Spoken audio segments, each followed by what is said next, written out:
วิญญาณป้าพี่น้องเขามาเลตั้งวันหยกในคะเนาะในกี่วันหยกเต็มปอไทยกว้างค่ะในคะเนาะในค่ะมากันต่อปางก็นะเวียนก็ลืมจื้อในคะเนาะทำอยู่เฮือนในก็เขาก็เลยมาเบอุบกันเชสองสามข้อในคะเนาะอุบกันสองสามข้อก็ลาดต่อกันดึง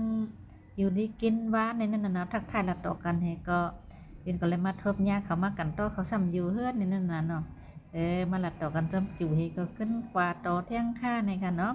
เดี๋ยวก็เด็กกว่าดังจ้องวันหยกค่ะพี่น้องเขาค่าในค่ะเนาะสังว่าพี่น้องเขาใครเลีดด้วยเฉพาะว่าจ้องวันหยกในค่ะเนาะจ้องวันหยกเป็นดังวันพุยในค่ะเนาะในค่ะ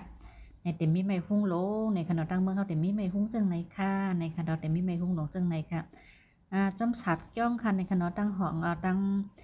งหิมวังจ้องค่ะในค่ะเนาะได้เป็นจังในค่ะจ้องลงวันหยกในค่ะเนาะในค่ะสำหรับพี่น้องเข้าไปย่าเมื่อฮอดมืดถึงในก็ต้วยจ้ำกันค่ะในค่ะเนาะในเป็นจ้องวันหยกค่ะเนาะพี่ยันแต่มือให้ก็มือไถมาในพี่น้องเขาคาเตียนอยู่ในเมืองไทยและใจถึงไปเลยเมื่อฮอดในค่ะเนาะในเป็นจ้องตั้งวันหยกค่ะพี่น้องค่ะในค่ะเนาะรีเปียวรีม่วนนะคะสภาวะเมืองใต้เฮาในค่ะเนาะด้วยทั้งเลยก็รีเปียวรีม่วนค่ะพี่น้องค่ะในค่ะเนาะด้วยจำกันค่ะในค่ะเต็มมือกันโต้จ้องวันหยกกันโต้ในวันมากูตีกูตังนำคืดวันหยกเฮก็เย้าโตลีงามยาก็มาก็โสติจ้องต้อมกันแทงยาก็พอเย้าหาก็โสติในเย้าในก็มาทบญา